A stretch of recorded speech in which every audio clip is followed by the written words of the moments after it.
नमस्कार दोस्तों, स्वागत है आपका आपके अपने यूट्यूब चैनल पर। तो दोस्तों, राजस्थान बीएसटीसी काउंसलिंग 2026 को लेकर आप सबके लिए दोस्तों इस समय की बहुत बड़ी अपडेट है। राजस्थान बीएसटीसी की जो काउंसलिंग है वो आपकी बोर्ड की तरफ से आज लास्ट डेट है। जी हाँ दोस्तों, डेट नहीं बढ़ाई जाएगी क्योंकि बोर्ड ने कैलेंडर के अनुसार पहले ही डेट जारी कर दी है।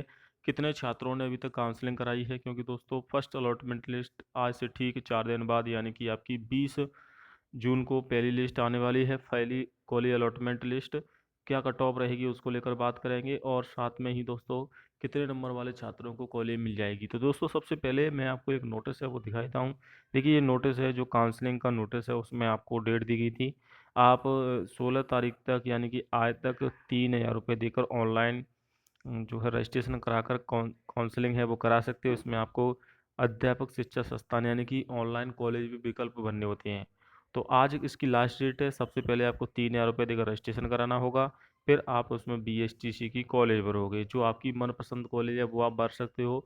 इसकी लिस्ट वेबसाइट पर भी डाल दी है, मैंने भी आपको अपडेट कर दिया था, पीडीएफ डाल दी है, जिससे कि आपको पता चल सके कि आपके ज़िले में कौन कौन सी कॉलेज हैं। तो 3,000 रुपये देकर आज आप कॉलेज भर सकते हो। इसके बाद दोस्तों प्रथम अलॉटमेंट सूची है वो 20 तारीख को जारी की जाएगी, यानी कि 20 जून को पहली लिस्ट आएगी। और जो पहली लिस्ट में जिन छात्रों को कॉलेज मिलेगी उनको फिर बाकी की जो 13,555 रुपये फीस है वो जमा करानी होगी। 3,000 रुपये ये भी ऐड हो जाएंगे, आपके टोटल 16,555 रुपये फर्स्ट ईयर की फीस रहती है। और फीस जमा कराने की जो बाकी की फ़ीस है वो आपकी 27 जून तक करानी होगी। और 27 जून तक ही आप 29 जून तक आपको कॉलेज में रिपोर्टिंग भी करानी होगी, यानी कि आपको रिपोर्टिंग के तौर पर आपके जो जितने भी डॉक्यूमेंट है, 10वीं 12वीं की मार्कशीट है, जाति प्रमाण पत्र अगर आपका है, मूल्यमास प्रमाण पत्र, इसके अलावा पासपोर्ट साइज फ़ोटो, ये सभी डॉक्यूमेंट आपको ले जाकर कॉलेज में इनकी कॉपी जमा करानी होगी। साथ में इनकी दोस्तों आपको जो ओरिजिनल डॉक्यूमेंट है वो वेरीफाई कराने होंगे। तो रिपोर्टिंग कराने के बाद फिर आपका एडमिशन हो जाएगा पक्का। उसके बाद भी आपको कॉलेज चेंज करने का ऑप्शन दिया जाएगा। मान लीजिए आप कॉलेज चेंज करना चाहते हैं, आप चाहते थे कि मुझे अपने नज़दीक कॉलेज मिले लेकिन आपको दूसरे ज़िले में कॉलेज मिल गई, या अपने घर से ज़्यादा दूर कॉलेज मिल गई है, तो फिर उसमें कॉलेज चेंज करने का ऑप्शन आता है।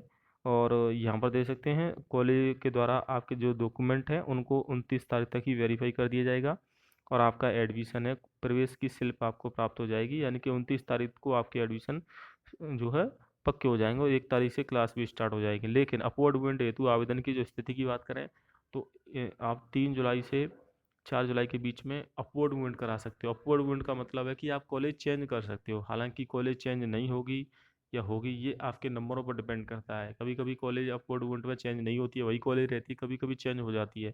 तो अपवर्ड मूवमेंट का ऑप्शन दिया जाता है। फिर अपवर्ड मूवमेंट की जो लिस्ट है वो आएगी 7 तारीख को, यानी कि 7 तारीख को 7 जुलाई को आपकी अपवर्ड मूवमेंट का रिजल्ट आएगा, जिसमें पता चल जाएगा आपको कि आपकी कॉलेज चेंज हुई है। अगर कॉलेज चेंज होगी तो नई कॉलेज आएगी, नहीं होगी तो आपकी वही कॉलेज आपको शो करा दी जाएगी। तो दोस्तों इस प्रकार से जो बीएसटीसी का पूरा शेड्यूल है आज, यानी कि काउंसलिंग की लास्ट डेट बढ़ने की संभावना कम है। तकरीबन जो अपडेट आ रही है उसके अनुसार 80,000 से ज़्यादा छात्रों ने अभी तक काउंसलिंग करा ली है कल तक। और आज देखते हैं कितने छात्र काउंसलिंग कराते हैं। उसके बाद दोस्तों काउंसलिंग की डेट बढ़ने की संभावना कम है, क्योंकि पूरा शेड्यूल बोर्ड की तरफ से फिक्स कर दिया गया है लगभग। अगर डेट बढ़ती भी है तो अपडेट कर दूंगा। फिलहाल में तो अभी तक तो 16 तारीख यानी कि आज की ही लास्ट डेट है काउंसलिंग की, तो काउंसलिंग आप करा सकते हैं। इसके बाद दोस्तों आपका अलॉटमेंट का रिजल्ट आएगा, फर्स्ट राउंड अलॉटमेंट जो आपका आएगा 20 जून को। कितने नंबर पर कॉलेज मिलेगी, तो दोस्तों मैं आपको बता दूं बीएसटीसी आपकी कैटेगरी के अनुसार कॉलेज मिलती है। अलग अलग कैटेगरी जैसे कि general, OBC, EWS, SC, ST, MBC, इन सभी कैटेगरी की अलग अलग कट ऑफ जाती है। 5 नंबर जो मैं कट ऑफ बता रहा हूँ उसमें कम ज़्यादा हो सकती है। 430 से 440 पर जनरल कैटेगरी में आपको कॉलेज मिल जाएगी। मेल कैंडिडेट, फीमेल को 425 से 435, ओबीसी में 410 से 420, फीमेल में 405 से 415, ईडब्ल्यूएस में 400 से 405, फीमेल में आपकी 395 से 400। यहाँ पर 5 नंबर आपकी कम ज़्यादा हो सकती है। ऐसा नहीं कि ये फिक्स रहेगी, क्योंकि एक्सपेक्टेड होती है 5 नंबर ऊपर नीचे हो सकते हैं। एससी कैटेगरी में 370 से 380, अब 380 जरूर नहीं, 385 भी जा सकती है, 400 भी 390 भी रह सकती है, क्योंकि दोस्तों कट ऑफ एक्सपेक्टेड होती है ये।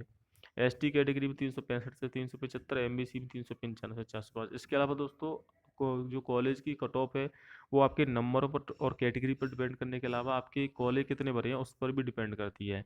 मान लीजिए आपने कम कॉलेज भरे हैं तो आपको कॉलेज मिलने की संभावना कम हो जाएगी अगर आपके नंबर कम होंगे। अगर आपके नंबर ज़्यादा होते हैं तो आप भले ही कम कॉलेज भरें तो आपको कॉलेज मिल जाती है, लेकिन मान लीजिए आपके नंबर इतने जितनी कट ऑफ जाती है उसके बराबर नंबर हैं तो फिर आपको कॉलेज मिलने की संभावना कम हो जाती है। कभी कभी कम नंबर वाले छात्रों को कॉलेज मिल जाती है, वो कैसे मिलती है मैं आपको बता देता हूँ। मान लीजिए किसी स्टूडेंट ने कॉलेज भरी 5 और उसके नंबर है 410, और उसी जो 5 कॉलेज हैं उन्हीं कॉलेजों में दोस्तों और स्टूडेंट हैं, और स्टूडेंट ने भी काउंसलिंग कराई और उसमें 420 वाले स्टूडेंट भी हैं, 430 वाले भी हैं, तो वहाँ पर आपको कॉलेज नहीं मिलेगी। और मान लीजिए किसी स्टूडेंट का 400 नंबर है लेकिन उसने कॉलेज भरी हैं 100, उसमें से काफ़ी सारी कॉलेज ऐसी होंगी जहाँ पर उससे कम नंबर वाले छात्रों ने भी काउंसलिंग कराई होगी 100 में। क्योंकि जितने आपकी कॉलेज ज़्यादा भरोगे कॉलेज मिलने की संभावना उतनी बढ़ जाती है, इसीलिए ज़्यादा कॉलेज आपको भरनी होती है। इसीलिए मैंने बताया था 100 से ऊपर ही कॉलेज भरें। बाकी बीएसटीसी की पहली लिस्ट आएगी 20 जून को, तो स्थिति क्लियर हो जाएगी किन किन छात्रों को कॉलेज मिल रही है। अभी प्रेजेंट में लगभग दोस्तों 26,000 सीटें आप मान के चलिए, 26,000 से 23 से 24,000 सीटें पहली लिस्ट में ही भर जाएंगी। इसके बाद 3-4 हज़ार सीटें बचेंगी जो सेकंड लिस्ट में भरेंगी, और कुछ सीटें और बचेंगी जो आपकी थर्ड लिस्ट में भर जाएंगी। 3 ही लिस्ट आती हैं। जय हिंद, वंदे मातरम।